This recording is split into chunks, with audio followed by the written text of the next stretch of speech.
ಗುರುರ್ಬ್ರಹ್ಮ ಗುರುರ್ವಿಷ್ಣು ಗುರುರ್ದೇವೋ ಮಹೇಶ್ವರಃ ಗುರು ಸಾಕ್ಷಾತ್ ಪರಬ್ರಹ್ಮ ತಸ್ಮೈ ಶ್ರೀ ಗುರವೇ ನಮಃ.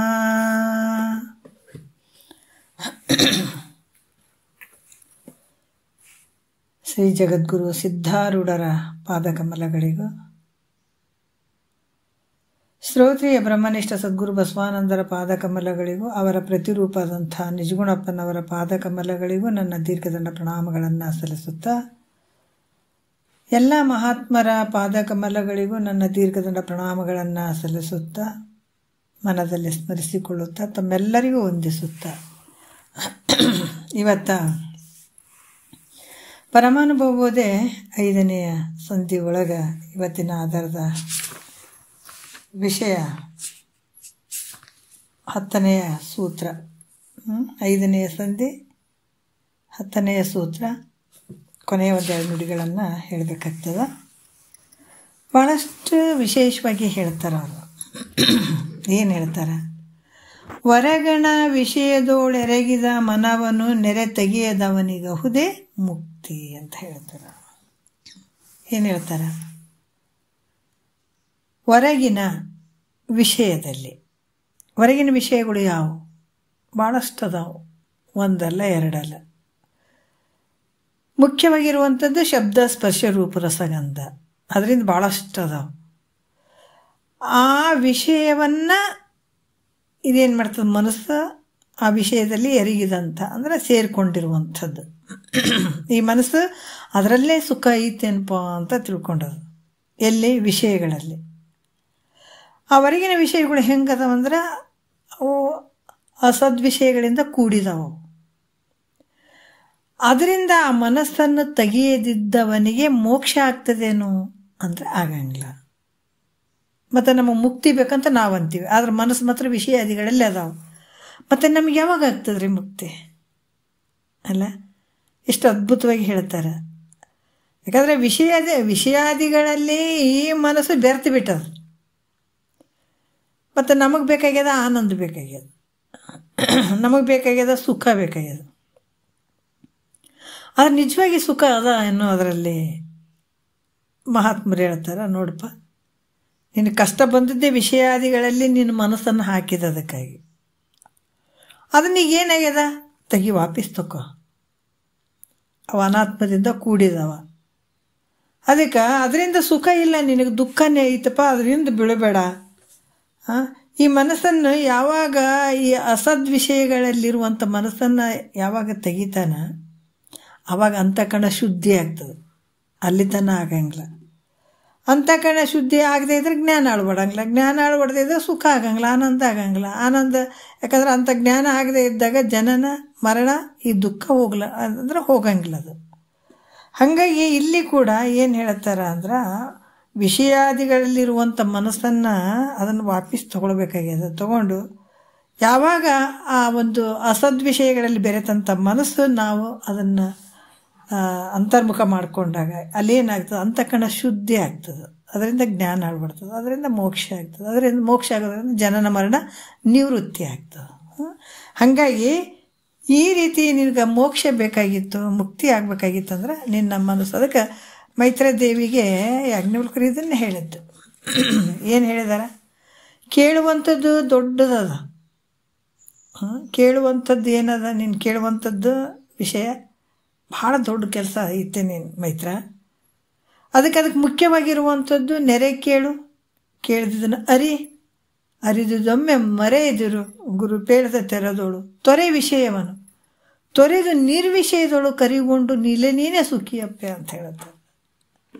ಅದಕ್ಕೆ ಭಾಳ ಮುಖ್ಯ ಆಗ್ತದೆ. ಇದೆಲ್ಲ ಮುಗಿಯೋವರೆಗೂ, ಪರಮಾನುಭವದ ಮುಗಿಯೋವರೆಗೂ ಮೈತ್ರಾದೇವಿಗೆ ಕೇಳು ಕೇಳು ಕೇಳು ಅಂತಾರೆ ಮಹಾತ್ಮರು. ಯಾಕೆ ಕೇಳಂತಾರ ಅಂತಂದ್ರೆ, ಮನಸ್ಸು ಆ ಕಡೆ ಈ ಕಡೆ ಹೋಗಂಗಿಲ್ಲ. ಸ್ವಲ್ಪ ಕುಂತು ಕೇಳಬೇಕಾದಂಥದ್ದು, ಶರೀರದ ಜೊತೆ ಮನಸ್ಸು ಇರಬೇಕಾದಂಥದ್ದು. ಅದಕ್ಕೆ ಇಲ್ಲಿ ಕೂಡ ಏನು ಹೇಳ್ತಾರ? ಅಂತಃಕರಣ ಶುದ್ಧಿಗಾಗಿ ಈ ಒಂದು 4 ಸಾಧನೆಗಳನ್ನು ಹೇಳ್ತೀನಿ ಅಂತ ಹೇಳಿದರು ಅವರು ಹಿಂದಿನ ವಿಚಾರದಲ್ಲಿ. ಈಗ ನಮ್ಗೆ ಯಾವ ವಿಚಾರಪ್ಪ ಅಂತಂದ್ರೆ,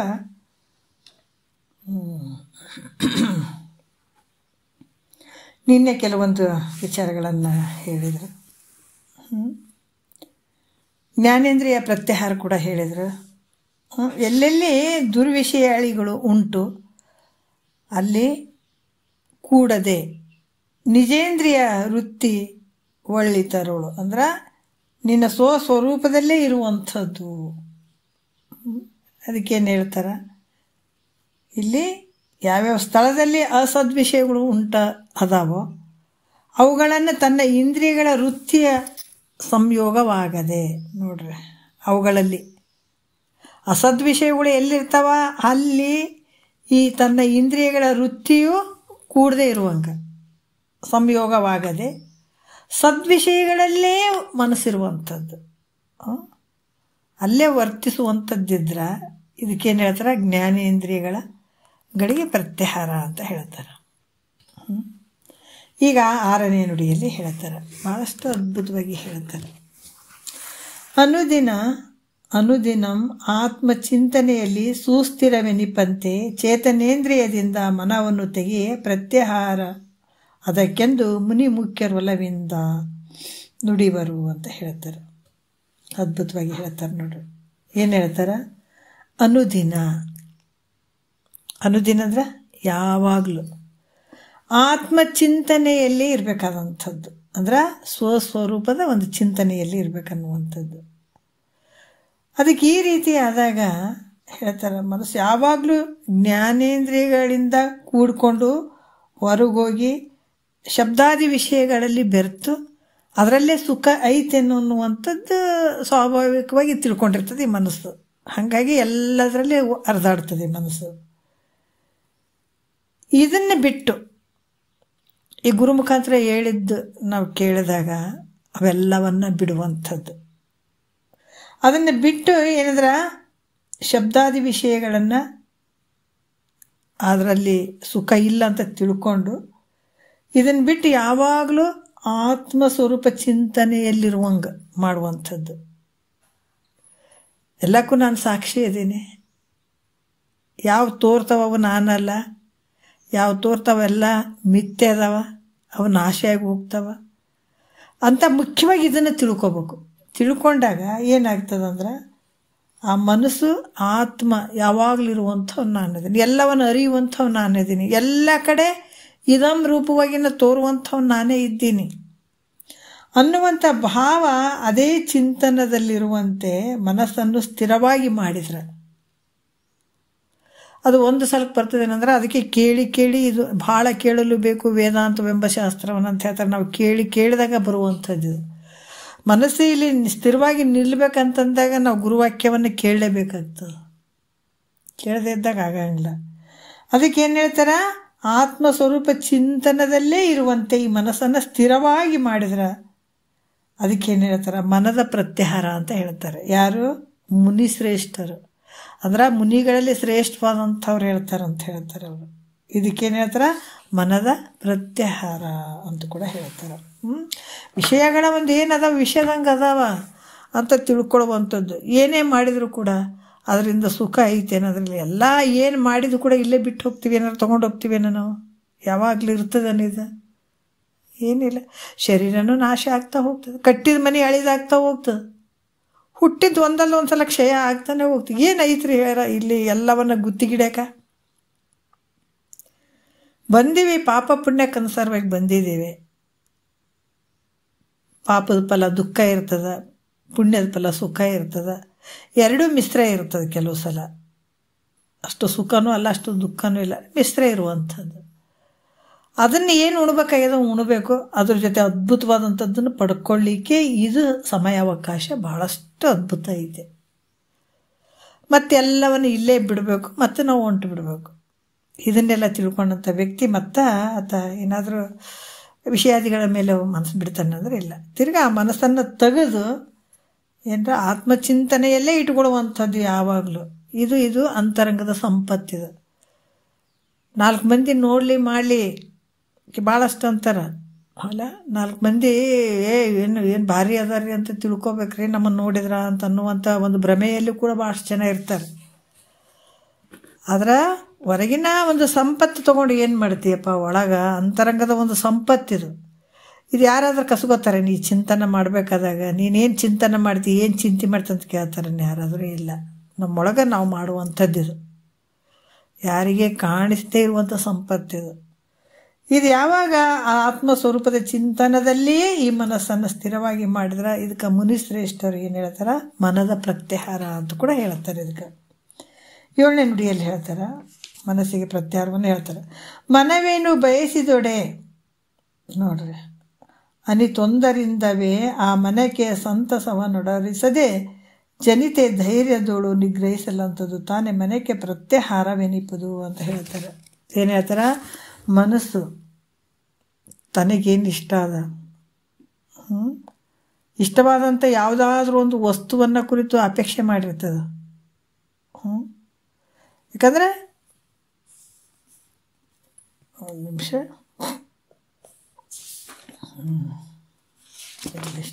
ವಸ್ತುಗಳೇನು ಇಲ್ಲ. ಅದಕ್ಕೆ ಎಲ್ಲೆಲ್ಲಿ ಮನಸ್ಸು ಹೋಗ್ತದ, ಇಷ್ಟವಾದಂಥ ವಸ್ತುವನ್ನು ಅಪೇಕ್ಷೆ ಮಾಡ್ತದ, ಅದನ್ನು ಹೊಂದಿ ಅದರಲ್ಲೇ ಸಂತೋಷವನ್ನು ಹೊಂದ್ಕೊಂಡಿರುವಂಥದ್ದು ಇದ್ರ ಸ್ವಭಾವ, ಮನಸ್ಸಿನ ಸ್ವಭಾವ. ಆದರೆ ಹೀಗೆ ಮನಸ್ಸಿಗೆ ಸಂತೋಷವನ್ನು ಉಂಟು ಮಾಡುವಂಥದ್ದು, ಅದು ಮನಸ್ಸಿಗೆ ಭಾಳ ಖುಷಿ ಆಗ್ತದೆ. ನಾವು ಅಂತೀವಿ ಎಷ್ಟು ಅಜ್ಞಾನ ನಂಬೋದು, ನನ್ನ ಮನಸ್ಸಿಗೆ ಭಾಳ ಸಮಾಧಾನ, ಈ ಕೆಲಸ ಆಯ್ತಂದ್ರೆ ನನ್ನ ಮನಸ್ಸಿಗೆ ಭಾಳ ಸಮಾಧಾನ ಆಗ್ತದ್ರಿ, ಭಾಳ ಖುಷಿ ಆಗ್ತದ್ರಿ ಅಂತ ನಾವು ಹೇಳ್ತೀವಲ್ಲ. ಯಾಕಂತಂದ್ರೆ ಅದ್ರ ಮಾತು ಕೇಳ್ದೇನೆ, ಆ ಮನಸ್ಸಿಗೆ ಖುಷಿ ಆಗ್ತದಂತ ಅದರಿಂದ ಬೀಳ್ದೇನೆ ನೋಡ್ರಿ, ಆ ಮನಸ್ಸನ್ನು ಧೈರ್ಯದ ನಿಗ್ರಹ ಮಾಡುವಂಥದ್ದು, ಅದಕ್ಕೆ ಮನಸ್ಸಿನ ಪ್ರತ್ಯಾಹಾರ ಅಂತ ಕೂಡ ಹೇಳ್ತಾರೆ ಅವರು. ಮತ್ತು ಇಲ್ಲಿ ಕೂಡ ಮನವೆಲ್ಲಿ ನೋಡ್ರಿ ಏನು ಹೇಳ್ತಾರ ಅಂತಂದ್ರೆ, ಮನವದು ಎಲ್ಲಿರ್ದೊಡೆ ಮನದೊಡಗೂಡದೆ ಮನಕ್ಕೆ ವಿಲಕ್ಷಣವನ್ನು ನೋಡ್ರಿ, ವಿಲಕ್ಷಣನು ತಾನೆನೆಂದು ಅನುದಿನ ಅನುಚಿಂತನೆಯೊಳಗೂಡಿರೆ ಮನಕ್ಕೆ ಪ್ರತ್ಯಾಹಾರವದು ತಾನೇ ಅಂತ ಹೇಳ್ತಾರೆ. ಯಾಕಂದ್ರೆ ಮನಸ್ಸು ಯಾವ ಚಿಂತೆ ಮಾಡ್ತದೆ, ಯಾವ ವಿಷಯದ ಬಗ್ಗೆ ಚಿಂತನೆಯನ್ನು ಮಾಡ್ತದ, ಮಾಡಿದರೂ ಕೂಡ ಆ ಮನಸ್ಸಿನ ಬೆನ್ನು ಹತ್ತಬೇಡ ಅಂತ ಹೇಳ್ತಾರೆ ಅವರು. ಎಷ್ಟು ಅದ್ಭುತ ನೋಡ್ರಿ. ಮಹಾತ್ಮರು ಹೇಳಿದಂಥದ್ದು ಒಂದು ವಿಷಯಗಳಲ್ಲಿ ಎಷ್ಟು ಶಕ್ತಿ ಐತೆ ಅಂತಂದ್ರೆ, ಈ ಮನಸ್ಸನ್ನು ಭಾಳಷ್ಟು ಜನ ಹೇಳ್ತಾರೆ, ಇಲ್ಲರಿ ನನ್ನ ಮನಸ್ಸು ಯಾಕೋ ಸಮಾಧಾನ ಇಲ್ಲ, ಮತ್ತು ಇದನ್ನು ಹೆಂಗೆ ಕಂಟ್ರೋಲ್ ಮಾಡಬೇಕು. ಮಹಾತ್ಮರು ಒಂದೇ ಹೇಳ್ತಾರೆ, ಮನಸ್ಸನ್ನು ನಾನಲ್ಲ ಅಂತ ತಿಳ್ಕೊಂಬಿಡು, ಮುಗೀತಲ್ಲ. ಅದೇನು ಹಾರಾಡ್ಲಿ, ಎಲ್ಲಿ ಹೋಗ್ತದೋ ಹೋಗಲಿ, ಹೋಗಿ ತಾನೇ ಬರ್ತದೆ. ಮನಸ್ಸಿಗೆ ಸಾಕ್ಷಿ ಆದಂಥವ್ ನಾನು ಬೇರೆ ಇದ್ದೀನಿ ಅಂತ ಅಂದ್ಕೊಂಬಿಡು. ಅದಕ್ಕೆ ಯಾವುದಾದ್ರೂ ವಿಷಯದ ಒಂದು ಚಿಂತನೆ ಮಾಡ್ತಿದ್ದಾದರೂ ಕೂಡ ಆ ಮನಸ್ಸಿನ ಬೆನ್ನತ್ತಕ್ಕೆ ಹೋಗ್ಬೇಡ ನೀನು. ಏನೋ ಒಂದು ಮಾಡ್ತದ್ರ ಸ್ವಭಾವ, ಯಾಕಂದ್ರೆ ಆಕಾಶ ಗಾಳಿಯಿಂದ ಹುಟ್ಟಿದಂಥ ಮನಸ್ಸು, ಎರಡರ ಒಂದು ತತ್ವದಿಂದ ಹುಟ್ಟಿರೋದು, ಆಕಾಶ ಮತ್ತು ವಾಯುವಿನಿಂದ ಹುಟ್ಟಿದಂಥ ಮನಸ್ಸು. ಅದು ಸುಮ್ಮಿರಂಗಿಲ್ಲ, ಅದು ಹಾರಾಡ್ತಾನೆ ಇರ್ತದೆ. ಯಾವುದಾದ್ರೂ ಒಂದು ಚಿಂತನವನ್ನು ಮಾಡ್ತಾ ಇದ್ದಾಗಾದರೂ ಕೂಡ ಆ ಮನಸ್ಸಿನ ಬೆನ್ನತ್ತಕ್ಕೆ ಹೋಗಬೇಡ. ಆದ್ರೆ ಮನಸ್ಸಿಗೆ ವಿಲಕ್ಷಣ ಆದಂಥವು ನಾನು ಬೇರೆಯೇ ಇದ್ದೀನಿ. ಯಾಕೆ ನನ್ನ ಮನಸ್ಸು ತಿಳ್ಕೊತೀನಿ, ತಾಸಿಗೆ ಹೆಂಗಿರ್ತದೆ ಅನ್ನೋದು ತಿಳ್ಕೊತೀನಿ, ಒಂದು ತಾಸು ಆದಮೇಲೆ ಹೆಂಗಿರ್ತೀನಿ ಅನ್ನೋದು ತಿಳ್ಕೊಳ್ತೀನಿ. ಯಾಕೋ ಒಂದು ತಾಸಿನ ಹಿಂದ್ಗಡೆ ನನ್ನ ಮನಸ್ಸು ಸಮಾಧಾನ ಇಲ್ಲ ಅಂತೀವಿ, ಇವಾಗ ಭಾಳ ಸಮಾಧಾನ ಅದೀವಿ ಅಂತೀವಿ. ಅಂದರೆ ನಿಮ್ಮ ಮನಸ್ಸು ನೀನೇ ತಿಳ್ಕೊತಿ ಅಂದಾಗ ಮನಸ್ಸಿಗೆ ವಿಲಕ್ಷಣನಾಗಿರುವಂಥವನು ನಾನು ಬೇರೆಯೇ ಇದ್ದೀನಿ ಅಂತ ತಿಳಿದು. ಆದರೆ ಮನಸ್ಸು ಏನಾಗ್ತದೆ, ಚಂಚಲವಾಗಿರುವಂಥದ್ದು, ಅಚಂಚಲ, ಶ್ರದ್ಧಾ, ಶುದ್ಧ, ಸುಖ ದುಃಖಾದಿ ಅನೇಕ ರೂಪವಾಗಿರುವಂಥದ್ದು, ಸಂಕಲ್ಪ ವಿಕಲ್ಪ ಮಾಡ್ಕೊಳ್ಳುವಂಥದ್ದು, ಚಂಚಲವಾಗಿರುವಂಥದ್ದು, ಈ ರೀತಿಯಾಗಿ ಸುಖ ದುಃಖಾದಿ ಅನೇಕ ರೂಪವಾಗಿರುವಂಥದ್ದು ಈ ಮನಸ್ಸು. ಇದು ಬಹಳಷ್ಟು ಗದ್ದಲ ಮಾಡುವಂಥ ಮನಸ್ಸು ರೀ ಇದು.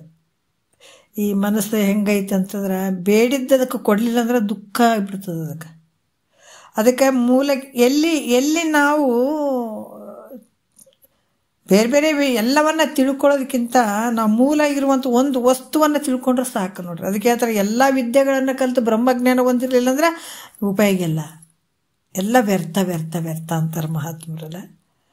ಹಾಗಾಗಿ ನಮ್ಗೆ ಈಗ ಹಾವು ಐತೆ, ನೋಡೋಕೆ ಭಯ ಐತೆ, ಅದನ್ನು ಹಿಡಿತಾರೆ, ಎಲ್ಲ ಮಾಡ್ತಾರೆ, ಪಳಗಿಸ್ಬಿಟ್ಟಿರ್ತಾರೆ, ಅದನ್ನು ಹಿಡ್ಕೊತಿರ್ತಾರೆ ಕೈಯಲ್ಲಿ. ಅದಕ್ಕೆ ಭಯ ಬರುವಂಥದ್ದು ಏನಂತ ತೆಗೆದಿರ್ತಾರೆ ಅಲ್ಲಿ ಅಂದ್ರೆ ಹಲ್ಲನ್ನೇ ಕಿತ್ತುಬಿಟ್ಟಿರ್ತಾರೆ. ಹಾಗಾಗಿಬಿಟ್ಟು ಅದು ಯಾವುದಕ್ಕೆ ಕಡಿಯುವಂಥ ಶಕ್ತಿನೇ ಇರೋಂಗಿಲ್ಲ. ಅದಕ್ಕೆ ಇಲ್ಲಿ ಕೂಡ ಅಜ್ಞಾನದ ಹಲ್ಲನ್ನು ಕಿತ್ತುಬಿಡ್ತಾರೆ ನೋಡ್ರಿಲ್ಲ. ಯಾಕಂದರೆ ಈ ಮನಸ್ಸು ಅನ್ನುವಂಥದ್ದು ನಾನಾ ರೂಪವಾಗಿ ಅದು ಸುಖ ದುಃಖಕ್ಕೆ ಗುರಿಯಾಗಿರುವಂಥದ್ದು. ಇದು ಮನಸ್ಸು ಯಾವಾಗ ಅಪೇಕ್ಷೆ ಮಾಡ್ತದೆ, ಅದು ಸಿಕ್ಕರೆ ಸರಿ, ಸಿಗದೆ ಇದ್ರೆ ದುಃಖನೇ ಆಗ್ತದೆ. ಬಯಸುವಂಥದ್ದು ಇದೇ ಮನಸ್ಸು. ಮತ್ತು ಇದೇ ಮನಸ್ಸಿಗೆ ಬುದ್ಧಿ ಎಳ್ಕೊಂಡು ಕೇಸಿ ನೀವು ಹೋಗಪ್ಪ ಹಂಗೆಲ್ಲ ಬಯಸ್ಬೇಡ, ಅಲ್ಲಿ ಹೋಗ್ಬೇಡ, ಇಲ್ಲಿ ಹೋಗ್ಬೇಡ ಅಂತೇಳಿ ನೀ ಯಾವಾಗ ಅದನ್ನು ಹಿಡಿತದಾಗ ಇಟ್ಕೊಂಡು ಅಂದರೆ ನೀನು ಸುಖ ದುಃಖ ಅಂತೂ ಇಲ್ಲವೇ ಇಲ್ಲ. ಅದ್ರ ಹಿಂದೆ ಬಿದ್ದಿ ಅಂದರೆ ನೀನು ದುಃಖ ಐತೆ. ಮನಸ್ಸಿನ ಹಿಂದೆ ಬಿದ್ದಿ ಅಂದರೆ ನೀನು ದುಃಖ ಐತೆ. ಅದು ಮನಸ್ಸು ಹೇಳ್ದಂಗೆ ಕೇಳಿದ್ರೆ ದುಃಖ ಐತೆ.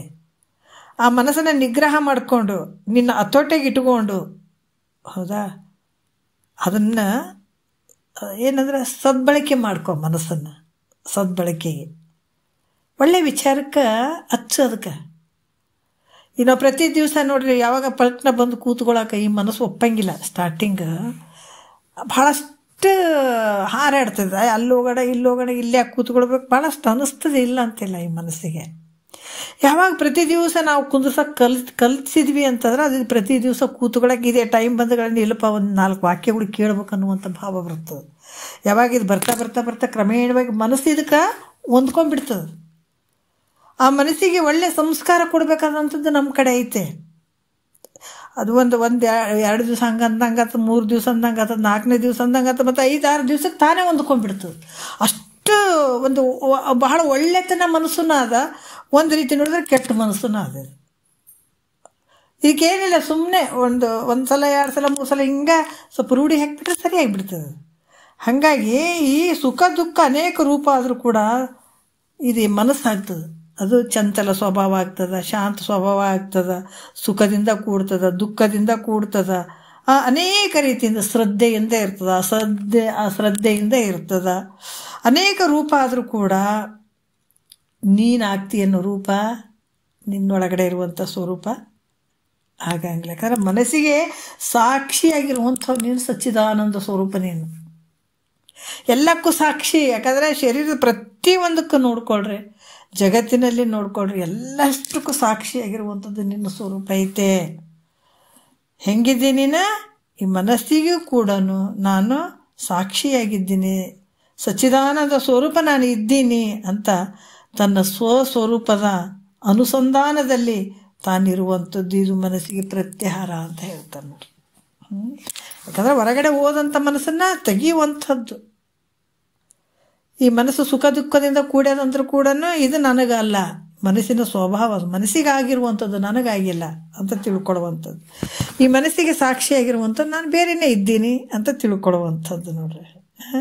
ಈ ರೀತಿ ಸಚ್ಚಿದಾನಂದ ಸ್ವರೂಪನೇ ನಾನು ಇದ್ದೀನಿ ಅಂತ ತಿಳ್ಕೊಂಡು ಆ ಸ್ವಸ್ವರೂಪದ ಅಲ್ಲಿ ಅನುಸಂಧಾನದಲ್ಲಿ ತಾನಿರುವಂಥದಕ್ಕೆ ಇದಕ್ಕೆ ಮನಸ್ಸಿನ ಪ್ರತ್ಯಾಹಾರ ಅಂತ ಕೂಡ ಹೇಳ್ತಾರೆ ಅವರು. ಮತ್ತು ಇವಾಗ ಹೇಳ್ತಾರೆ 9ನೇ ನುಡಿಯಲ್ಲಿ ಹೇಳ್ತಾರೆ, ಮತ್ತು ಒಂದು ಪ್ರಕಾರದ ಮನಸ್ಸಿನ ಪ್ರತ್ಯಾಹಾರವನ್ನು ಹೇಳ್ತಾರೆ. ಹೆಂಗೆ ಹೇಳ್ತಾರೆ 9ನೇ ನುಡಿಯಲ್ಲಿ, ತನಗೆ ಬಾಹ್ಯದ ಕರ್ಮವು ಇನ್ನಿತೇನು ಮಿಲ್ಲದೆ ಮನದಿಂದೆ ಕರ್ತವ್ಯವನ್ನು ಮಾಳ್ಪ ಅನ್ನುವುದು ತಾನೇ ಪ್ರತ್ಯಾಹಾರವೆನಿಪ್ಪುದು, ಆ ಮನಕ್ಕಿದು ಸತ್ಯವಂಗನೆ ನಂಬು ಅಂತ ಹೇಳ್ತಾರೆ ನೋಡ್ರಿ. ಭಾಳಷ್ಟು ವಿಷಯವಾಗಿ ಹೇಳ್ತಾರೆ. ಯಾವ ರೀತಿ ಅಂದ್ರೆ, ತಾನು ಇಂದ್ರಿಯಗಳಿಂದ ಹೊರಗೆ, ಯಾಕಂತಂದ್ರೆ ಯಾವುದೋ ಒಂದು ಕೆಲಸಕ್ಕೆ ಕಾರಣದಿಂದ ಅದು ಯಾವುದಾದ್ರೂ ಒಂದು ಕಾರ್ಯವನ್ನು ಮಾಡಲಿಕ್ಕೆ ಹೋಗದೇನೆ, ಅಂದರೆ ಇಂದ್ರಿಯಗಳಿಂದ, ಈ ಕರ್ಮೇಂದ್ರಿಯಗಳು ಏನಿರ್ತಾರೆ, ಜ್ಞಾನೇಂದ್ರಿಯಗಳು, ಕರ್ಮೇಂದ್ರಿಯಗಳು, ಇವುಗಳಿಂದ ಹೊರಗೆ ಯಾವುದಾದ್ರೂ ಒಂದು ಕೆಲಸವನ್ನು ಮಾಡಲಿಕ್ಕೆ ಹೋಗದೇನೆ ಕೇವಲ ಒಂದು ಮನಸ್ಸಿನಿಂದಲೇ, ಇಂದ್ರಿಯಗಳಲ್ಲಿ ಬಳಕೆ ಇರೋಂಗಿಲ್ಲ, ಬರೀ ಒಂದು ಮನಸ್ಸಿನಿಂದಲೇ ಮಾಡ್ತಕ್ಕಂಥ ಕಾರ್ಯಗಳೆಲ್ಲವನ್ನ ಮಾಡಿಬಿಡುವಂಥದ್ದು. ಮನಸ್ಸಿನಿಂದ ಏನೇನು ಕಾರ್ಯ ಮಾಡಬೇಕಾಗಿದೆ ಅದೆಲ್ಲವನ್ನು ಮಾಡಿಬಿಡುವಂಥದ್ದು. ಇದಕ್ಕೆ ತಾನೇ ಏನು ಹೇಳ್ತಾರೆ, ಪ್ರತ್ಯಾಹಾರ ಅಂತ ಕೂಡ ಹೇಳ್ತಾರೆ. ಇದು ಕೂಡ ಪ್ರತ್ಯಾಹಾರ ಮನಸ್ಸಿನ ಪ್ರಕಾರದ್ದು, ಮನಸ್ಸಿಂದ ಇದು ಕೂಡ ಪ್ರತ್ಯಾಹಾರ ಅಂತ ಹೇಳ್ತಾರೆ. 11ನೇ ನುಡಿಯಲ್ಲಿ ನೋಡ್ತಾರೆ, ಈ ಜೀವಾತ್ಮನಿಗೆ ಪ್ರತ್ಯಾಹಾರ ಹೇಳ್ತಾರೆ ನೋಡ್ರಿ. ಜೀವಾತ್ಮನಿಗೆ ಏನು ಹೇಳ್ತಾರೆ, ಭಾಳ ಅದ್ಭುತವಾಗಿ ಹೇಳ್ತಾರೆ. ಅರಿವು ನೋಡ್ರಿ, ಅರಿವಾತ್ಮನು ಅರಿವಿನೋಳು ಉರೆ ನಿಲಿವೆನ್ನಗಂ ಅರಿವಂತರಂಗ ಕರಣದಿಂದ ಅರಿವಿನ ವಯ್ಯಾರದೋಳ್ತೆಗೆ ಪ್ರತ್ಯಾಹಾರ ಅರಿವಿಗೆ ಅಹುದು ಎಂದು ತಿಳಿಯುವುದು ಅಂತ ಹೇಳ್ತಾರೆ. ಏನು ಹೇಳ್ತಾರೆ ನೋಡ್ರಿ, ಅದ್ಭುತವಾಗಿ ಹೇಳ್ತಾರೆ ಅವರು. ಈ ಒಂದು ಜೀವಾತ್ಮ ಪ್ರತ್ಯೇಕಾತ್ಮ ಸ್ವರೂಪ ಸ್ಥಿತಿಯಿಂದ ಸಹಜವಾಗಿ ನಿಲ್ಲುವವರೆಗೂ ನಾವೇನು ಅಂದ್ಕೊಂಡಿವಿ, ಪರಮಾತ್ಮ ಬೇರೆ ಅದನ, ನಾನು ಬೇರೆ ಇದ್ದೀನಿ. ಜೀವಾತ್ಮ ಇವನು ಸಂಸಾರ ಮಾಡವದಾನ, ಸಾಯುವಂಥವನದಾನ, ಹುಟ್ಟುವಂಥವನದಾನ, ಅನೇಕ ವ್ಯವಹಾರಗಳಿಗೆ ಕಾರಣ ಆಗಿರುವಂಥದ್ದು ಇದು ಜೀವಾತ್ಮ ಅಂತ ತಿಳ್ಕೊಂಡಿದ್ದೀವಿ ನಾವು, ಹೌದಲ್ಲ. ಅದಕ್ಕೆ ಇಲ್ಲಿ ಹೇಳ್ತಾರ, ಈ ಅರಿವಾತ್ಮ ಅಂದರೆ ಅರಿವಾತ್ಮನು ಅಂದರೆ ಜೀವಾತ್ಮನು. ಅರಿವಿನೋಳು ಅಂತಂದ್ರೆ ಪ್ರತ್ಯೇಗಾತ್ಮನಲ್ಲಿ, ಉರಿ ಅಂದರೆ ಚೆನ್ನಾಗಿ, ನಿಲುವೆನ್ನಗಂ ಅಂತಂದ್ರೆ ಇರುವವರೆಗೂ. ಈ ರೀತಿ ಹೇಳ್ತಾರೆ.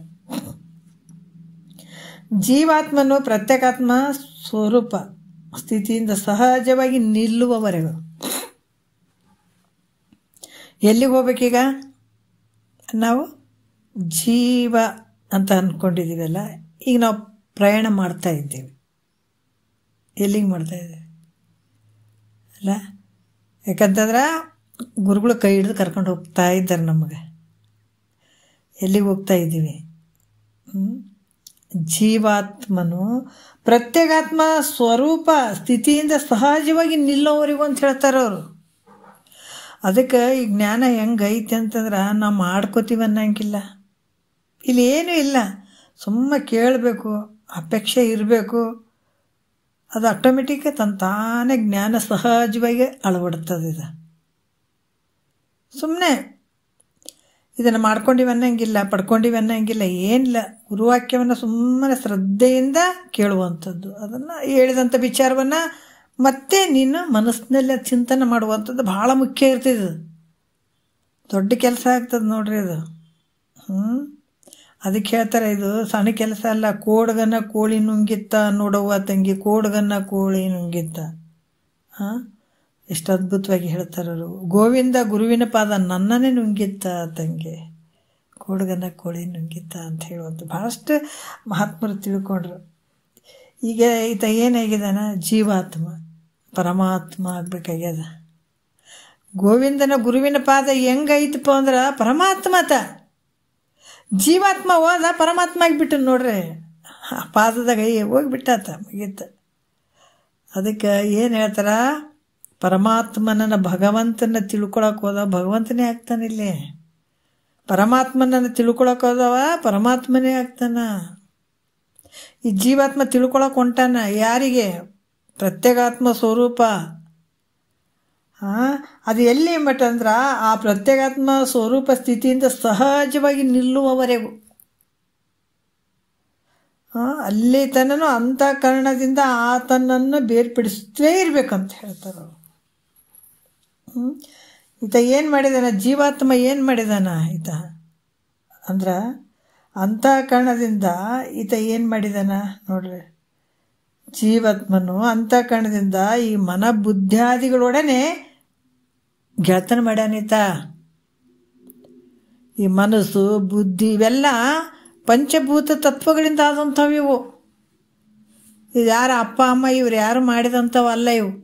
ಈ ಮನಸ್ಸಾಗಿರ್ಬೋದು, ಬುದ್ಧಿ ಆಗಿರ್ಬೋದು, ಚಿತ್ತಾಗಿ ಯಾರು ಮಾಡ್ಯಾರ ಇವನ್ನೆಲ್ಲ ನಮ್ಮ ಶರೀರದೊಳಗೆ? ನಾವು ವಿಚಾರ ಮಾಡಬೇಕಲ್ಲ. ನಿನ್ನ ಪಾಪ ಪುಣ್ಯ ಏನು ತಂತಿದೆಯಲ್ಲ ಪ್ರಾರಬ್ಧ, ಅದನ್ನು ಅನುಭವಿಸ್ಲಿಕ್ಕೆ ಇವೆಲ್ಲ ಸಾಧನಗಳು ನಿನಗೆ. ಈ ಮನಸ್ಸಾಗಿರ್ಬೋದು, ಬುದ್ಧಿ ಆಗಿರ್ಬೋದು, ಚಿತ್ತ ಆಗಿರ್ಬೋದು, ಅಹಂಕಾರ ಆಗಿರ್ಬೋದು, ಇವೆಲ್ಲ ಜ್ಞಾನೇಂದ್ರಿಯಗಳು, ಯಾವುದು ಇನ್ನೂ ಒಂದು ಕರ್ಮೇಂದ್ರಿಯಗಳು, ಇವೆಲ್ಲ ನಿನ್ನ ಸುಖನೇ ಅನುಭವಿಸು, ದುಃಖನೇ ಅನುಭವಿಸು, ಇವೆಲ್ಲಕ್ಕೂ ಸಾಧನಗಳು ಅದಾವೆ ಇವೆಲ್ಲ. ಅದಕ್ಕೆ ಇದು ಜೀವಾತ್ಮ ಏನು ಮಾಡ್ದ, ಈತ ಬಂದು ಅಂತಃಕರಣದಲ್ಲಿ ಬಿಟ್ಟು ಈ ತತ್ವದಿಂದ ಆದಂಥ ಈ ಮನಸ್ಸು ಬುದ್ಧಿ ನೋಡ್ರಿ ಈ ಚಿತ್ತು ಅಹಂಕಾರ ಇವೆಲ್ಲವೂ ಏನು ನಾನ ಮಾಡಬೇಕು ಇವೆಲ್ಲವನ್ನ ಅಂತ ಶುರು ಮಾಡಿಬಿಟ್ಟು ಇದ್ರ ಜೊತೆ ಫ್ರೆಂಡ್ಶಿಪ್ ಮಾಡ್ಕೊಂಡ್ಬಿಡ್ತಿದ್ದು ಜೀವಾತ್ಮ. ಅದಕ್ಕೆ ದುಷ್ಟರ ಸಂಘದಿಂದ ನಮಗೇನು ಒಳ್ಳೇದಾಗ್ತದನ? ಎಷ್ಟು ಮಂದಿ ಜೈಲಿಗೆ ಹೋಗ್ಯಾರ ಹೇಳ್ರಿ? ಯಾರ ಸಂಘ ಅದು? ದುಷ್ಟರ ಸಂಘ ಮಾಡಿ ಅವ ಮನ್ಯಾಗ ಪಾಪ ತಂದೆ ತಾಯಿ ಊಟ ಹಾಕ್ತಿರ್ತಾರೆ, ತಿಂತಾರೆ. ಅವ್ರಿಗೇನು ಗೊತ್ತಿರಲ್ಲ. ಸಣ್ಣ ಮಕ್ಕಳಿದ್ದಾಗ ದೊಡ್ಡ ಆಗ್ತಾ ಹೊರಗೇನು ಬೀಳ್ತಾವೆ ನೋಡ್ರಿ ಮಕ್ಕಳು. ಅಲ್ಲಿ ಕೂಡ ಸಂಘ ಭಾಳ ಮುಖ್ಯ ಇರ್ತದೆ. ನಾವು SSLC ತನಕ ಮನೆಯಾಗ ಓದಿಸಿರ್ತೀವಿ, ನಾಳೆ ಹಾಸ್ಟೆಲ್ಗೆ ಬಿಡ್ತೀವಿ, ಹೌದಿಲ್ಲ? ಹಾಸ್ಟೆಲ್ಗೆ ಬಿಟ್ಟಾಗ ದೈವದಿಂದ ಒಳ್ಳೆ ಫ್ರೆಂಡ್ಸ್ ಮಕ್ಕಳಿಗೆ ಸಿಕ್ಕರಂದ್ರೆ ಒಳ್ಳೆಯವ್ರಾಗ್ತಾರೆ. ಅಲ್ಲಿ ಏನಾರ ಒಂದು ಚೂರು ಎಡವಟ್ಟಾಯಿತು ಅಂದರೆ ಇಡೀ ಜೀವನನೇ ಹಾಳಾಗ್ತದೆ. ಅವ್ರು ಅಳೋದ್ರೆ ಮನೆಯವ್ರು ಕೂಡ ಅಳಬೇಕಾಗ್ತದೆ. ಅಷ್ಟು ಡೇಂಜರ್ ಇದು ಸಂಘ ಅನ್ನುವಂಥದ್ದು, ಹೌದಿಲ್ಲ? ಏನು ದುಷ್ಟರ ಸಂಘ ಮಾಡಿದ್ರೆ ಒಳ್ಳೇದಾಗ್ತದೇನು ಅಂದರೆ ಒಳ್ಳೇದಲ್ಲ. ಅದು ಭಾಳಷ್ಟು ದುಃಖಕ್ಕೆ ತೊಗೊಂಡು ಹೋಗ್ತದಲ್ಲ. ಅದ್ರಂಗ ಇಲ್ಲಿ ಯಾರ ಸಂಘ ಆಗಿದ್ದು? ಜೀವಾತ್ಮನ ಸಂಘ ಅಂದ್ರೆ ಇವರು ಏನು ಮನ ಬುದ್ಧಿ ಚಿತ್ತ ಅಹಂಕಾರಗಳು ಏನು ಅದಾವಲ್ಲ, ಇವ್ರ ಸಂಘ ಮಾಡೈತೆ ಜೀವಾತ್ಮ ಅನ್ಸ್ಕೊಂಡನಿತ ಅಂದ್ಕೊಂಡು. ಈಗ ಏನಾಗ್ಯದ? ಬ್ಯಾಸ್ರು ಬಂದದ. ಆಟ ಆಡಿ ಬ್ಯಾಸ್ರು ಬಂದಾಗ ಮಕ್ಕಳು ಮನೆಗೆ ಓಡೋಗ್ತಾವೆ ಒಳಗೆ, ಹೌದಿಲ್ಲ? ಆಟ ಆಡ್ತಾವೆ ಎಲ್ಲ ಗುಂಬಿ ಆಟ ಆಡ್ತಾವೆ, ಮಣ್ಣು ಕಟ್ಟಿ ಗೂಡು ಕಟ್ಟಿ ಆಡ್ತಾವೆ, ಎಲ್ಲ ಮಾಡ್ತಾವೆ. ಕೊನೆಗೆ ಸಾಕಾಗಿಬಿಡ್ತದೆ. ಸಾಕ್ಬಿಡಪ್ಪ, ನನಗೆ ಆಟ ಸಾಕಾಯ್ತು, ಮನೆಗೆ ಹೋಗಿಬಿಡ್ತೀನಿ ಅಂತ ನೋಡು. ಅದ್ರಂಗ ಜನ್ಮಾಂತರದಲ್ಲಿ ಈ ಆಟ ಸಾಕಾಗಿಬಿಟ್ಟದಲ್ಲ ನೋಡ್ರಿ. ಎಂಥದ್ದು ಇದು ಈ ಆಟ? ಸಾಕಪ್ಪ, ಎಲ್ಲ ಕರ್ಮ ಮಾಡಿನೂ ಸಾಕಾಗ್ಯದ. ಏನು ಮಾಡಿದೆ? ಎಲ್ಲಷ್ಟು ಮಾಡಿದ್ದೀನಿ. ಯಜ್ಞ ಯಾಗಾದಿಗಳನ್ನು ಮಾಡೀನಿ, ಜಪ ತಪ ಮಾಡೀನಿ, ಜನ್ಮಾಂತರ ಮಾಡೀನಿ. ನನಗೆ ಸಾಕು ಹೋಗಿ ಆಟ ಸಾಕಿದು ಅಂತ ಯಾವಾಗ ಬಂದು ಗುರುವಿನ ಪಾದಕ್ಕೆ ಬೀಳ್ತಾನ, ಆವಾಗ ಆತ ಹೇಳ್ತಾನ, ನೋಡು ದುಷ್ಟ ಸಾವಾಸ ಮಾಡಿದವ ನೀನು. ಸಂಘ ಕೆಟ್ಟದ್ದೈತಿ ನಿನಗೆ. ಸಂಘ ಒಳ್ಳೇದೈತೆ ಅನ್ನೋದ್ರೆ ಸಂಘ ಕೆಟ್ಟದ್ದೈತೆ. ಅದಕ್ಕೆ ಅವನು ಬಿಟ್ಕೋ. ಎಂಥ ಸಂಘ? ಶರೀರ ನಾನು ಅನ್ನುವಂಥದ್ದು ನೀನೇ ಹಿಡ್ಕೊಂಡಿದ್ದಿ. ಇದನ್ನು ಶರೀರ ನಂದು ಅಂತ ಅಂದ್ಕೊಂಡಿದ್ದು ನಿನ್ನ ಮನಸ್ಸಿನಾಗ ಗಂಟು ಹಾಕ್ಕೊಂಡಿದ್ದೆ. ಅದು ಶರೀರ ಪಾಪ ನಿನಗೇನು ಅದು ತಾಪತ್ರೆ ಮಾಡಿಲ್ಲ, ನಿನಗೇನು ಕಷ್ಟ ಕೊಟ್ಟಿಲ್ಲ. ಈ ಮನಸ್ಸು ಬುದ್ಧಿ ಚಿತ್ವಿ ಅವೇನು ಮಾಡಿಲ್ಲ. ಯಾಕಂದ್ರೆ ನೀನು ಮಾಡ್ಕೊಂಡಿದ್ದೆ. ಅದು ಎಲ್ಲ ಗಂಟು ಹಾಕ್ಕೊಂಡವು ನೀನೇ ಇದೆ. ಅದಕ್ಕೆ ಇವೆಲ್ಲ ನೋಡಪ್ಪ, ಇವೆಲ್ಲ ಶರೀರ ನಾನಲ್ಲ, ಪಂಚಭೂತದಿಂದ ಆದಂಥ ಇದೊಂದು ಶರೀರ. ಇದರೊಳಗಡೆ ಇವೆಲ್ಲ ಜ್ಞಾನೇಂದ್ರಿಯಗಳು, ಕರ್ಮೇಂದ್ರಿಯಗಳು. ಈಗ ಮನೆಗೆ ಕಿಟಕಿಗಳು ಬಾಗಿಲುಗಳು ಇದ್ದಾಗ ಮನೆ ಚೆಂದ ಕಾಣ್ತದೆ, ಹೌದಿಲ್ಲ? ಅದ್ರಂಗ ಈ ಶರೀರ ಅನ್ನುವಂಥ ಈ ಮನೆ ಕಿಟಕಿ ಬಾಗಿಲುಗಳು ಎಲ್ಲ ಅದಾವೆ. ಮತ್ತು ಅದು ಸದೃಶನೇ ಶರೀರ ಇರ್ತದೆ. ಮತ್ತು ಇದು ನಾನು ಇವತ್ತಾದ್ರೆ ನನ್ನ ಮನೆ ನಾನು ಅಂತ ಯಾವತ್ತಾದ್ರೂ ಅಂದೀನಿ? ನಾನು ಅಂದಿಲ್ಲ. ನನ್ನದು ಅಂತ ಹೇಳಿದ್ದೀನಿ ಹೊರತಾಗಿ ನಾನು ಅಂತ ಅಂದಿಲ್ಲಲ್ಲ. ಅದ್ರಂಗ ಶರೀರನೇ ನಾನು ಅಂತ ಕೂಡ ನೀನು ಹೇಳಿಲ್ಲ, ನನ್ನದು ಅಂತ ಹೇಳ್ತಿದ್ದೆ ಶರೀರ. ಮತ್ತು ತಿಳ್ಕೊಳ್ಳೋದ್ರಾಗ ತಪ್ಪಿದೆ. ಅದಕ್ಕೆ ಇವು ಯಾವ ನಾನಲ್ಲ, ಮನಸ್ಸು ನಾನಲ್ಲ, ಬುದ್ಧಿ ನಾನಲ್ಲ, ಇವ್ಯಾವ ನಾನು ಅಲ್ಪ ಅಂತ ಸದ್ಗುರುನಾಥ ಇವ್ಯಾವ ನೀನು ಅಲ್ಲ ಅಂತ ಯಾವಾಗ ತಿಳಿಸಿ ಕೊಡ್ತಾನ, ಆವಾಗ ಬೇರ್ಪಡಿಸುವಂಥದ್ದು ಕೆಲಸ ನಡೀತದೆ ನೋಡ್ರಿ. ಇಲ್ಲಿ ಸಪ್ರೇಟ್ ಮಾಡುವಂಥ ಕೆಲಸ ನಡೀತದೆ. ಅದಕ್ಕೆ ಈ ರೀತಿಯಾಗಿ ವಿಚಾರ ಮಾಡಿ ಅಂತಃಕರಣ ವೃತ್ತಿಗಳಿಂದ ಬೇರೆ ಮಾಡಿ ಸದ್ಗುರುನಾಥ ಹೇಳ್ತಾನೆ, ನೀನು ಹೆಂಗಿದಪ್ಪ ಅಂತಂದ್ರೆ ನಿನಗೆ ಸಂಘ ಇಲ್ಲೋ, ನೀನು ಸಂಘ ಮಾಡ್ಕೊಂಡು ಕುಂತಿದ್ದಿ ಭಾಳ, ನೀನು ಅಸಂಗದಿಂದ ಇರುವಂಥವನು. ಮತ್ತು ನೀ ಮಾಡುವವನಲ್ಲ, ಮಾಡ್ತೀನಿ ಅಂತ ಸಾಯ್ತಿದ್ದಿ. ನೀ ಮಾಡುವಂಥದ್ದು ನಿಂದು ಏನು ಮಾಡ್ತಿ ಹೇಳು? ಎಲ್ಲ ನಿನ್ನ ಆಧಾರದಾಗ ನಡೆದದು. ಎಲ್ಲಷ್ಟು ಮಾಡುವಂಥವನಲ್ಲ, ಭೋಗಿಸುವಂಥವನಲ್ಲ, ಅಭೋಕ್ತವಾಗಿರುವಂಥವನು. ಈ ರೀತಿ ಉಪದೇಶಿಸ್ತಾರ ಸದ್ಗುರುನಾಥ. ಅದಕ್ಕಿಂಥದನ್ನ ಹೇಳುವಂಥವನೇ ಸದ್ಗುರು ಅಂತ ಹೇಳ್ತಾರೆ. ಏನೋ ಒಂದು ಚೂರು ಚಾರು ಹೇಳಿ ಹಿಂಗೆ ಹೇಳಿ ವಿಷಯಾಂತರ ಮಾಡಿ ಒಂದು ತಾಸು ಹೇಳಿ ಬಿಟ್ಟೆ ಅಂತ ಹಂಗಲ್ಲ. ಅದು ಇದ್ದ ವಸ್ತುವನ್ನು ಇದ್ದಂಗೆ ತಿಳಿಸ್ಬೇಕು. ಅದಕ್ಕೆ ಏನು ಹೇಳ್ತಾರೆ? ಸದ್ಗುರು ಅಂತಾರೆ. ಅದಕ್ಕೆ ಯಾವುದ್ಯಾವ್ದ್ರಾಗ ನಾವು ಹಿಡ್ಕೊಂಡು ಕುಂತ ನಮಗೆ ದುಃಖ ಆಗ್ಯದಲ್ಲ, ಇದನ್ನು ಬಿಟ್ಕೊಂಡು ಬಿಡು ಅಂತ ಹೇಳುವಂಥದ್ದು. ಅದಕ್ಕೆ ಇಲ್ಲಿ ಹೇಳ್ತಾರ, ನಿನಗೆ ಯಾವ ಸಂಘ ಐತಿ ಹೇಳಪ್ಪ? ನಿನಗೆ ಯಾವ ಸಂಘ ಇಲ್ಲ. ಅಸಂಗದಿಂದ ಕೂಡಿದಂಥವು, ನೀನು ಅಕರ್ತವಾಗಿರುವಂಥವ್ನು. ನಿನಗೇನು ಯಾವುದು ಭೋಗಿಸ್ಬೇಕನ್ನುವಂಥದ್ದು ಯಾವುದೂ ಇಲ್ಲ ನಿನಗೆ. ಅದಕ್ಕೆ ಈ ರೀತಿ ಉಪದೇಶ ಮಾಡ್ತಾನೆ. ಇದರಿಂದ ಈ ಉಪಾಯದಿಂದ ನೀನು ಕೂಟಸ್ಥ ನಿರ್ವಿಕಾರ ಸ್ವರೂಪದಲ್ಲಿ ಇರಿಸುವುದು. ಇದು ಹೇಳಿದ ಮೇಲೆ ಇದನ್ನು ಕೇಳಿಕೊಂಡು ಇಂಥ ಒಂದು ಕೂಟಸ್ಥ ಅಂಥ ನಿರ್ವಿಕಾರ ಸ್ವರೂಪದಲ್ಲಿ ಇರಿಸುವಂಥದ್ದು ಇದಕ್ಕೆ ಅರಿವಿನ ಪ್ರತ್ಯಾಹಾರ ಅಂತ ಕೂಡ ಹೇಳುತ್ತಾರೆ ಇದಕ್ಕೆ. ಮತ್ತು ಈಗ ಅರಿವಿಗೆ ನೇತ್ಯಾತ್ಮಕ ಪ್ರತ್ಯಾಹಾರವನ್ನು ಹೇಳಿ ಈಗ ಸರ್ವಾತ್ಮಕ ಪ್ರತ್ಯಾಹಾರ ಬಗ್ಗೆ ಹೇಳ್ತಾರೆ ಅವರು. ಇದೇ ಅರಿವಿಗೆ ಏನು ಹೇಳ್ತಾರೆ ನೋಡೋಣ. ಜೀವಾತ್ಮನಿಗೆ ಹೇಳುವಂಥದ್ದು ಅನ್ನದ ನುಡಿಯಲ್ಲಿ ಏನು ಹೇಳ್ತಾರೆ. ಮನದಿಂ ಇಂದ್ರಿಯದಿಂದಲೇ ಎನಿತು ಅನಿತನು ಕಾಣ್ಬ ಅನಿತೆಲ್ಲವನ್ನು ತನ್ನ ನಿಜವೆಂದು ಚಿಂತೆಯೋಳಿರ್ಪುದು ಅದು ಪ್ರತ್ಯಾಹಾರವೆಂದೆನಿಪುದು ಅರಿವಿಗೆ ನುಡಿದು ಸಿದ್ಧ. ಇದು ಬಹಳ ಕೇಳಿಬಿಡುವಂಥದ್ದಲ್ಲ ನೋಡ್ರಿ. ಯಾಕಂದರೆ ಯಾವಾಗ ಜ್ಞಾನ ಟಕ್ ಅಂತ ಅಳವಡ್ತದ ಗೊತ್ತಿಲ್ಲ. ಅದಕ್ಕೆ ಬಹಳ ಸೀರಿಯಸ್ ಆಗಿ ಅಂದರೆ ಮತ್ತು ಭಾಳ ಸಿಟ್ಟಿನಿಂದ ಹಂಗೆ ಅಂತ ಕೇಳಂಗಲ್ಲ. ಖುಷಿಯಿಂದನೇ ಒಲುಮೆಯಿಂದನೇ ಏನಿರ್ಬೋದಪ್ಪ ಅಂತ ತಿಳ್ಕೊಳ್ಬೇಕು. ಇಷ್ಟೆಲ್ಲ ಎಷ್ಟೇ ಸಲ ಕೇಳಿದ್ರು ಕೂಡ ಒಂದು ಸಲ ಯಾವಾಗ ಜ್ಞಾನ ಅಳವಡ್ತದೆ ಹೇಳೋಕ್ಕಲ್ಲ, ಪಟ್ನ ಅದು ಗೊತ್ತಾಗ್ಬಿಡ್ತದೆ ಪುಣ್ಯ ಇದ್ರೆ. ಆದರೆ ಇಲ್ಲಕ್ಕೆ ಆಗಂಗ್ಲೇನಂತಲ್ಲ, ಕೇಳೋದು ಬಿಟ್ಟಿಲ್ಲ ಜ್ಞಾನ ಆಗಲ್ಲ ಅಂತಲ್ಲ, ಕೇಳೋದು ಬಿಟ್ಟಿಲ್ಲ ಅಂತಂದ್ರೆ ಖಂಡಿತ ಜ್ಞಾನ ಆಗೇ ಆಗ್ತದೆ. ಆಗಂಗ್ಲಂತಿಲ್ಲ, ಆಗ್ತದೆ. ಮತ್ತು ಕೇಳಾರ್ದ ನನಗೆ ಆನಂದ ಆಗಲಿ ಅಂದ್ರೆ ಯಾವತ್ತಿಗೂ ಆಗಂಗಿಲ್ಲ, ಯಾವ ಕಾಲಕ್ಕೂ ಆಗಂಗಿಲ್ಲ. ಕೇಳೋದು ಬಿಟ್ಟಿಲ್ಲ, ನಾನು ಕೇಳ್ತಾ ಇದ್ದೀನಿ ಅಂದರೆ ಜ್ಞಾನ ಖಂಡಿತ ಆಗ್ತದೆ. ಅದಕ್ಕೆ ಇಲ್ಲಿ ಭಾಳಷ್ಟು ವಿಷಯಗಳು ಹೇಳ್ತಾರೆ, ಅಷ್ಟೇ ಸೂಕ್ಷ್ಮವಾದಂಥ ವಿಚಾರಗಳು. ಇವೆಲ್ಲವೂ ನಮ್ಗೆ ಅಳವಡ್ತಾವಂತಲ್ಲ. ಮತ್ತು ಇದು ಒಂದು ತಿಳ್ಕೊಬೇಕು. ನಾವು ಕೇಳಕತ್ತೀವ್ರಿ ಎಲ್ಲ ನಮಗೆ ಗೊತ್ತಾಗ್ಬಿಡ್ತಾನಂತಲ್ಲ. ನಮಗಿಲ್ಲಿ ಪುಣ್ಯದ ಬಲ ಜಾಸ್ತಿ ಇದ್ದಾಗ ಆ ಪುಣ್ಯದ ಪ್ರಕಾರನೇ ಈ ವಿಷಯಗಳು ನಮ್ಮ ಅಂತರಂಗಕ್ಕೆ ಟಚ್ ಆಗ್ತವೆ, ಹೊಳಿತಾ ಹೋಗ್ತಾವೆ, ಸ್ವಾನುಭವಕ್ಕೆ ಬರ್ತಾ ಹೋಗ್ತಾವೆ. ಅದಕ್ಕೂ ಪುಣ್ಯ ಬೇಕು. ಇಷ್ಟು ನಾವು ಕೇಳ್ತೀವಿ ಅಂತಂದ್ರೂ ಕೂಡ ಇದರ ಕೆಲವೊಂದು ವರ್ಡ್ಸ್ಗಳು ನಮಗೆ ತಿಳಿಬೇಕಾದ್ರೆ ಅದು ಪುಣ್ಯದ ಬಲದಿಂದನೇ ಇರ್ತದೆ. ಬಟ್ ಕೇಳೋದು ಹೆಂಗ್ರಿ ಅಂತಂದ್ರೆ ಕೇಳೋದು ಬಿಡಬಾರ್ದು, ಹಾಗೇ ಆಗ್ತದೆ, ಖಂಡಿತ ಆಗ್ತದೆ. ದೊಡ್ಡ ದೊಡ್ಡ ಇದಕ್ಕೆ ಫಲಗಳು ಅದಾವ, ಇಲ್ಲ ಅಂತಿಲ್ಲ. ಎಷ್ಟು ಅದ್ಭುತವಾಗಿ ಹೇಳ್ತಾರೆ ನೋಡ್ರಿ. ಮನದಿಂ ಇಂದ್ರಿಯದಿಂದಲೇ ನೋಡ್ರಿ ಎನಿತು ಅನಿತನು ನೋಡ್ರಿ ಅನಿತನು ಕಾಣ್ಬ ಅನಿತೆಲ್ಲವನ್ನು ತನ್ನ ನಿಜವೆಂದು ಅನುಚಿಂತನೆಯೊಳಿರುವುದು ಅದು ಪ್ರತ್ಯಾಹಾರವೆಂದೆನಿಪುದು ಅರಿವಿಗೆ ನುಡಿದು ಸಿದ್ಧ ಅಂತ ಹೇಳ್ತಾರೆ. ಮನಸ್ಸು ಇಂದ್ರಿಯಗಳಿಂದ ದೃಶ್ಯವಾಗಿ ಯಾವ್ಯಾವ ಈ ಮನಸ್ಸು ಇಂದ್ರಿಯಗಳಿಂದ ಹೊರಗೆ ಹೋಗ್ತದೆ.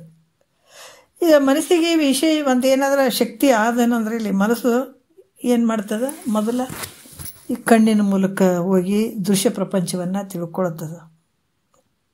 ದೃಶ್ಯವಾಗಿ ಏನೇನು ಈ ದೃಶ್ಯವಾಗಿ ಇವೆಲ್ಲ ಅದಾವಲ್ಲ, ಎಲ್ಲ ಉತ್ಪನ್ನ ಆದಂಥವೇ ಅದಾವೆ. ಉತ್ಪತ್ತಿ ಆಗಿಲ್ಲ ಅಂತಲ್ಲ, ಈ ಜಗತ್ತೇ ಉತ್ಪನ್ನ ಆಗಿರುವಂಥದ್ದು. ಪ್ರತಿಯೊಂದು ವಸ್ತುಗಳು ಉತ್ಪನ್ನ ಆಗಿದ್ದಾವೆ ಇಲ್ಲಿ ಜಗತ್ತಿನೊಳಗೆ. ಈ ಮನಸ್ಸು ಇಂದ್ರಿಯಗಳಿಂದ ದೃಶ್ಯವಾಗಿ ಯಾವ್ಯಾವ ವಸ್ತುಗಳನ್ನು ಕಾಣಿಸಿಕೊಳ್ತಾವೆ, ತಿಳಿತದೋ ಅವೆಲ್ಲ ತನ್ನ ಸ್ವರೂಪ. ಇದು ನೋಡ್ರಿ ಸರ್ವಾತ್ಮಕ ಬೋಧೆ ಇದು.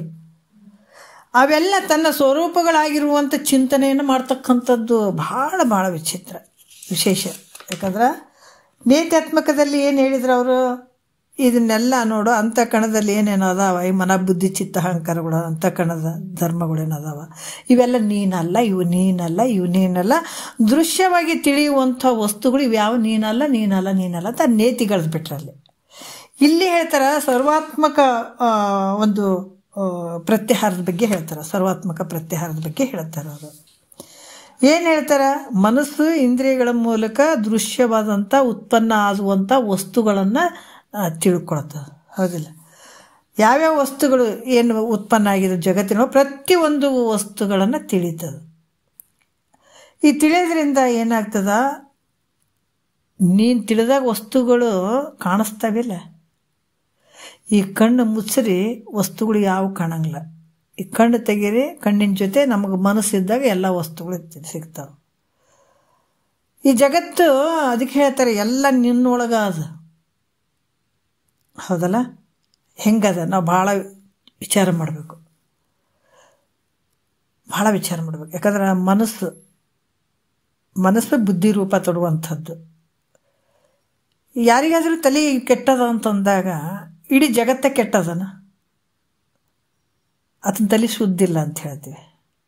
ಆತನ ಮನಸ್ಸು ಸರಿ ಇಲ್ಲ, ಶುದ್ಧ ಇಲ್ಲ. ಯಾಕೆ ಮನಸ್ಸೇ ಬುದ್ಧಿ ರೂಪ ತೊಡುವಂಥದ್ದು. ಆ ಬುದ್ಧಿ ಕೆಟ್ಟಿತು ಅಂತಂದಾಗ ಜಗತ್ತು ಕೂಡ ಕೆಟ್ಟಂಗೆ ಕಾಣ್ತದ ಆ ವ್ಯಕ್ತಿ ದೃಷ್ಟಿಲೇ. ಮತ್ತು ಎಲ್ಲರಿಗೆ ಹಂಗೆ ಕಾಣ್ತದನ? ಇಲ್ಲ. ಆತನ ಒಂದು ದೃಷ್ಟಿಯಲ್ಲಿ ಜಗತ್ತು ಕೂಡ ನಾನಾ ರೀತಿಯಾಗಿ ತೋರಕ್ಕೆ ಶುರು ಆಗ್ತದೆ. ತಾನು ಹೆಂಗೆ ಅಂದ್ಕೊಂಡಿರ್ತಾನೆ ಹಂಗೆ ಅಂದಾಗ ನಾವು ವಿಚಾರ ಮಾಡಬೇಕು. ಮತ್ತು ಜಗತ್ತು ಯಾರ ಸ್ವರೂಪ ಐತದ?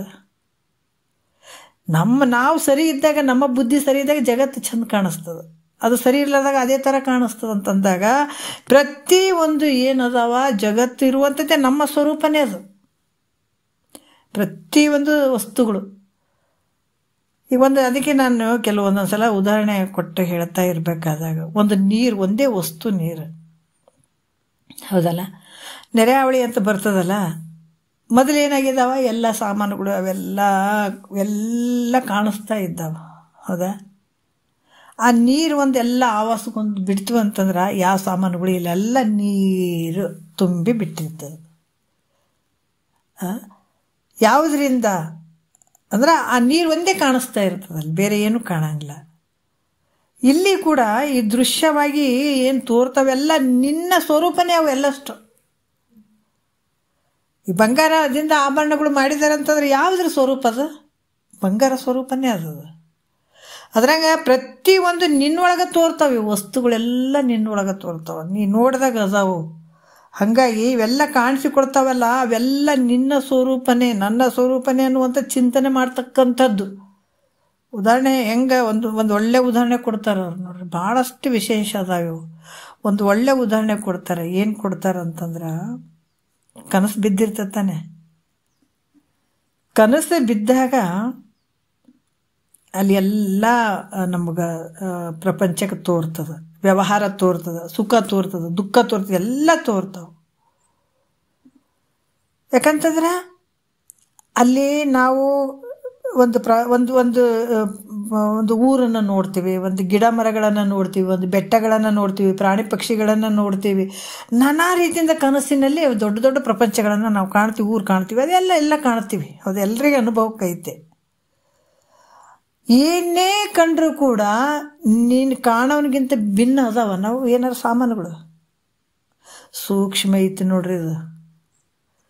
ಕನಸಿನಲ್ಲಿ ಕಾಣುವಂಥ ಏನು ನಿನ್ನ ವ್ಯವಹಾರ ಮಾಡಾಕತ್ತಿದೆ, ಒಂದು ಮನೆ ಆಗಿರ್ಬೋದು, ಒಂದು ಬಿಲ್ಡಿಂಗ್ ಆಗಿರ್ಬೋದು, ಒಂದು ಅರಮನೆ ಆಗಿರ್ಬೋದು, ಒಂದು ಸಮುದ್ರ ಆಗಿರ್ಬೋದು, ನದಿ ಆಗಿರ್ಬೋದು, ಬೆಟ್ಟಗಳು ಆಗಿರ್ಬೋದು, ಏನು ಪ್ರತಿ ಒಂದು ಪಟ್ಟಣ, ಒಂದು ಊರು ಥರ ತೋರ್ತದೆ. ಎಲ್ಲ ಕನಸಿನೊಳಗೆ ನಾನಾ ರೀತಿಯಿಂದ ತೋರ್ತದೆ, ಚಿತ್ರ ವಿಚಿತ್ರ.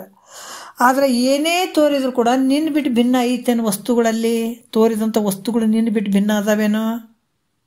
ನಿನ್ನೊಳಗೆ ತೋರ್ತವೆಲ್ಲ. ಹಾಗಾಗಿ ಸ್ವಪ್ನದಲ್ಲಿ ತೋರಿದ ಪದಾರ್ಥಗಳು ಸ್ವಪ್ನ ಸಾಕ್ಷಿಯಾದ ತನಗಿಂತಲೂ ಬೇರೆಯಾಗಿ ಹೇಗೆ ಇಲ್ವೋ ಹಾಗೆ ನೋಡ್ರಿ, ಎಷ್ಟು ಅದ್ಭುತ ಅದು. ಹಾಗೆ ಜಾಗ್ರದ ಅವಸ್ಥೆಯಲ್ಲಿಯೂ ಕೂಡ ನಿನಗಿಂತ ಭಿನ್ನವಾದಂಥ ವಸ್ತುಗಳು ಯಾವುವು ಇಲ್ಲ, ಅವು ನಿನ್ನ ಸ್ವರೂಪನೇ ಅದಾವ. ನಿನಗೆ ಗೊತ್ತಾಗ್ಲಾರ್ದಕ್ಕಾಗಿ ಬುದ್ಧಿ ಭ್ರಮಣ ಆದದಕ್ಕಾಗಿ ನಿನಗೆ ಗೊತ್ತಾಗವಲ್ದು. ನನಗಿಂತ ಭಿನ್ನ ಆದ ಜಗತ್ತು, ನನಗಿಂತ ಬೇರೆ ಅದಾರ, ಅವ್ರು ಬೇರೆ ಅದಾರ, ಇವ್ರು ಬೇರೆ, ಯಾರು ಬೇರೆ ಅಲ್ಲ, ನಿನ್ನ ಸ್ವರೂಪನೇ ಅದಾರ ಅವರೆಲ್ಲ. ಜಗತ್ತಿನ ಸಕಲ ಜೀವರಾಶಿಗಳು ನಿನ್ನ ಸ್ವರೂಪ ಅದಾವ, ಸಕಲ ವಸ್ತುಗಳು ನಿನ್ನ ಸ್ವರೂಪ ಅದಾವ. ಎಂಥ ಒಂದು ಮಾತು ಹೇಳ್ತಾರೆ ಅವರು ಅಲ್ಲ. ಇನ್ನು ಏನೇ ನೋಡು, ಒಂದು ಸಮುದ್ರವನ್ನು, ಅದಕ್ಕೆ ಹೇಳ್ತಾರೆ, ಸಮುದ್ರವನ್ನು ನೋಡು ಎಷ್ಟು ದೊಡ್ಡದೈತ್ರಿ ಇದು ಊರು ಅಂತೀವಿ ನಾವು. ಆ ಊರಿಗಿಂತ ದೊಡ್ಡ ನೀನೇ ಇದೆ ಅಲ್ಲ. ಅದಕ್ಕೆ ಮಹಾತ್ಮರು ಹೇಳ್ತಾರೆ, 14 ಲೋಕಗಳು ನಿನ್ನೊಳಗಾದವು ಅಂದ್ರೆ ನೀನು ಎಷ್ಟು ದೊಡ್ಡವಿದೆ. ಭಾಳ ದೊಡ್ಡವನಿದೆಪ್ಪ. ಅದಕ್ಕೆ ನೀನು ಕನಸಿನೊಳಗೆ ನಿನಗಿಂತ ಅನ್ಯವಾದಂಥದ್ದು ಯಾವ ವಸ್ತುಗಳು ಇಲ್ಲ. ಕನಸು ಎಲ್ಲವನ್ನ ನಿನ್ನೊಳಗೆ ತೋರ್ತದೆ, ಹೌದಿಲ್ಲ? ನಿನ್ನೊಳಗೆ ಹೆಂಗಂದ್ರೆ ಸ್ವಪ್ನಕ್ಕೆ ಸಾಕ್ಷಿಯಾದಂಥವು ನೀನಿದೆಯಲ್ಲ, ನಿನಗಿಂತ ಭಿನ್ನವಾಗಿ ಏನಾರು ತೋರ್ತದೇನೋ? ಕನಸು ಭಿನ್ನವಾಗಿ ನಿನ್ನ ತೋರ್ತದೇನು? ಕನಸು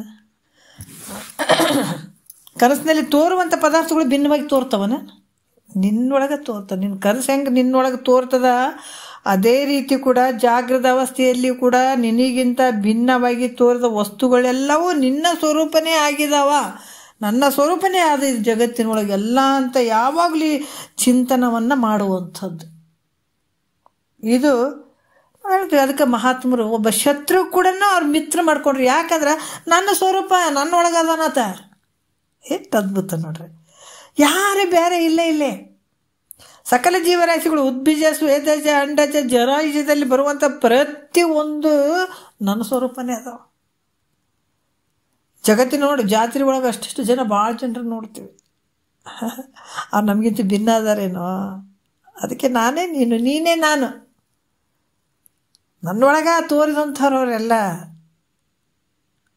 ಯಾವುದು ಭಿನ್ನ ಇಲ್ಲೇ.